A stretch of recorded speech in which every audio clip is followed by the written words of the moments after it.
Two projects at Parkersburg City Park are close to the finish line. Our Gavin Carrick spoke with Mayor Tom Joyce for the latest. As summer gets into full swing in Parkersburg, two city park projects are nearing the finish line. At the pond, crews are installing a new stormwater retention system, as well as dredging sediment and adding a new walkway around the water. Nearby, work on the new pavilion is also moving along, aimed at giving families more shade and space for events. Mayor Tom Joyce is positive on the schedule for both of the projects.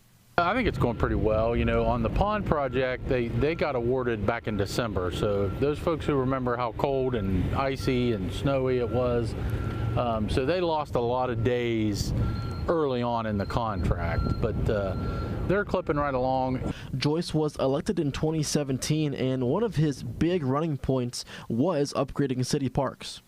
Well, you know, this all gets all this stuff at the parks, you know, from the splash pad, the ball field, Jackson Fountain, the pond, the band shell, Southwood pool, Southwood slide. Those are all projects that were identified going back to 2017.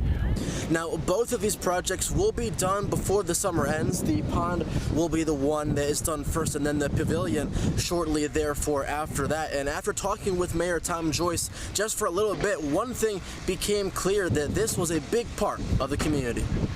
They're important to the community, and we've been out here 10 minutes, and we've seen a little kid on a bike, we've seen a couple of grown-ups on bikes, half a dozen folks walking, and the pond is really what you see. This is one of our busiest non-state routes in town, certainly in North End.